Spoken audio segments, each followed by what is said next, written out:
8-10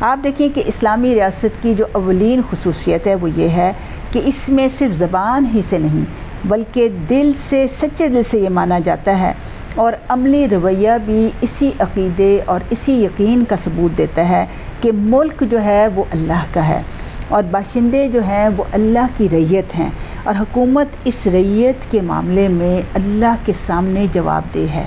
یعنی جواب دہی کے احساس ایک مسلم حکمران کے اندر بہت زیادہ جو ہے وہ ہونا چاہیے۔ اب اس وجہ سے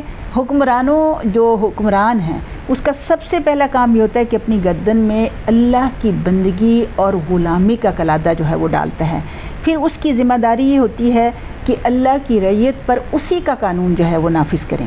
لیکن یزید کی ولی عہدی سے جس انسانی بادشاہی کا آغاز ہو رہا تھا اس میں اللہ کی بادشاہی کا تصور صرف زبانی اعتراف تک محدود رہ گیا، اور عملاً اس نے وہی نظریہ اختیار کر لیا جو عام طور پر انسانی بادشاہ کا رہا ہے، یعنی ملک بادشاہ کا،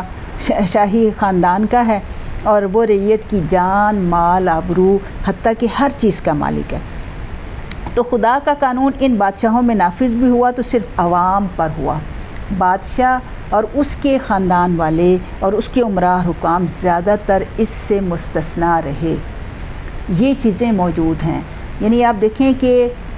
بادشاہت کا انکار نہیں ہے۔ آپ دیکھیں کہ بادشاہ تو دو نبی بھی بادشاہ تھے، حضرت داؤد علیہ السلام اور حضرت سلمان علیہ السلام بھی بادشاہ تھے۔ تاریخ میں سورہ کہف میں آپ دیکھیں تو ایک بادشاہ ذوالقرنین کا بھی ذکر آتا ہے، لیکن ان بادشاہوں میں ہم یہ دیکھتے ہیں کہ انہوں نے اپنے گلے میں اللہ کی بندگی اور غلامی کا کلادہ ڈالا ہوا تھا۔ اس وجہ سے ہم دیکھتے ہیں کہ وہ بادشاہ صرف اپنی ذات تک بادشاہ جو ہے وہ بادشاہ کا نام تو ضرور لگا ہوا تھا، لیکن در حقیقت وہ اللہ کے قانون کو سب سے پہلے اپنے اوپر نافذ کرنے والے اور پھر عوام کے اوپر اللہ کے قانون کو نافذ کرنے والے تھے۔ لیکن جو ایک شخصی اور ایک انسانی بادشاہ ہوتا ہے جس کے اندر یہ تقویٰ نہیں ہوتا اور صرف اپنی بادشاہت کو اس نے بچانا ہوتا ہے، تو عوام کے اوپر تو وہ قانون نافذ کرے گا، اور یہ قانون نافذ ہی رہا، بہت عرصے تک نافذ رہا، لیکن خود وہ اس سے مستثنیٰ ہوئے۔ تو اسی وجہ سے حضرت حسین نے اور دیگر صحابہ، جو 5 صحابہ جنہوں نے اس چیز کا انکار کیا تھا، اسی وجہ سے اس ولی عہدی کا انکار کیا۔ دوسری چیز یہ تھی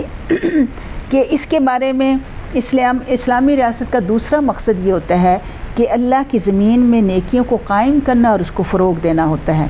اور پھر ان برائیوں کو دبانا اور مٹانا ان کا مقصود ہوتا ہے جو اللہ کو ناپسند ہے۔ مگر انسانی بادشاہت کا راستہ اختیار کرنے کے بعد حکومت کا مقصد کیا ہوتا ہے کہ فتوحات تو ہوں، لیکن کس لیے؟ کہ صرف اور صرف جو ہے ہماری بادشاہت جو ہے برقرار رہے۔ اللہ کے کلمے کو بلند کرنے کی خدمت جو ہے ان بادشاہوں نے کبھی انجام نہیں دی، اور کیسر و کسریٰ کی بادشاہتوں کا جو اس وقت عروج تھا اس نے یہ سب چیزیں جو تھیں وہ ثابت کر رکھی تھیں، اور اسی وجہ سے اس طرح کی بادشاہت جب آتی ہے تو نیکیاں کم ہی پھیلتی ہیں بلکہ برائیاں ہوئی کا جو ہے وہ دورہ جو ہے وہ ہو جاتا ہے۔ تو اسی وجہ سے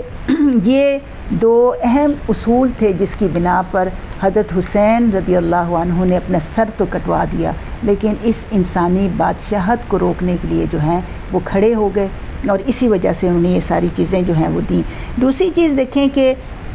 اگر ہم اسلامی دستور بحیثیت مسلمان، ہمیں یہ چیزیں سمجھ آنی چاہیے کہ ہمارا جو دستور ہے اس کے بنیادی اصول جو ہیں وہ کیا ہیں۔ یہ بھی ٹپس پر یاد رکھیں کہ اس میں پہلا اصول یہ ہے کہ آزادانہ انتخاب ہونا چاہیے، یعنی دستور اسلامی یعنی حکومت جو ہے لوگوں کی آزادانہ رضامندی سے قائم ہو، اور کوئی شخص اپنی کوشش سے اقتدار حاصل نہ کرے۔ یہ اسلامی دستور کا ایک اہم پوائنٹ ہے کہ کوئی اپنی کوشش سے یعنی کنوینسنگ کرنا اور اپنے اقتدار ہی کے لیے راہ ہموار کرنا جو ہے یہ ضروری نہیں ہے، الا یہ کہ صرف بندہ جو ہے اسلام کے لیے کھڑا ہو اور اس کے لیے لوگوں کو جو ہے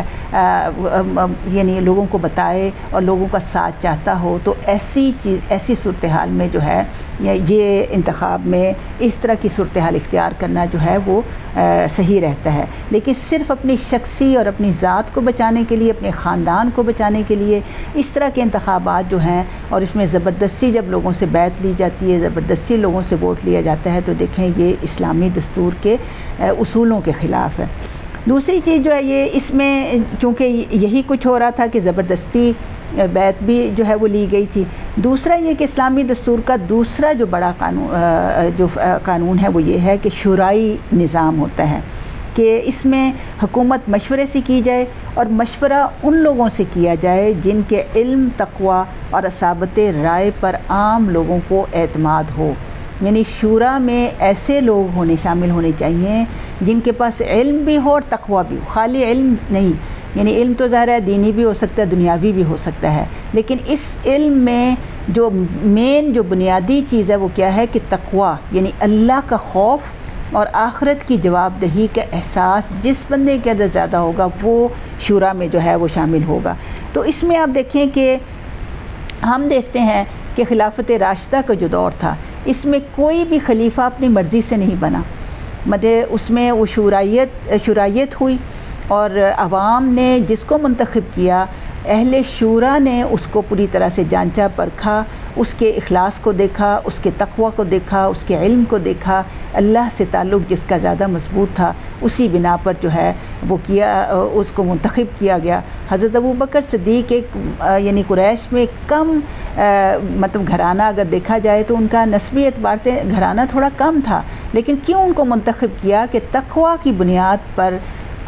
انسانوں میں افضل البشر کا مقام ان کو، یعنی انبیاء کے بعد افضل البشر کا مقام جو ہے حضرت ابوبکر صدیق کو جو ہے وہ حاصل تھا، اور اسی وجہ سے وہ پہلے خلیفہ بنے۔ اور پھر حضرت عمر اور حضرت عثمان اور حضرت علی یہ سب جو تھے ایک شورائیت کا جو ہے وہ حصہ تھے، لیکن یہاں پر اب سسٹم کیا بالکل بدل رہا تھا، اور بادشاہ جو تھے اگر یہی سسٹم چلتا رہتا تو پھر وہی صورتحال بنتی جو کہ اس کے بعد یہ ساری صورتیں جو تھی وہ پیدا ہو چکی ہوئی تھیں۔ تو اسی سلسلے میں ہم باقی بھی تھوڑی سی اور چیزیں دیکھیں گے انشاءاللہ، اور اس کے بعد اللہ ہمیں صحیح بات کرنے کی جو ہے وہ توفیق عطا فرمائے۔ وما علینا الا البلاغ المبین۔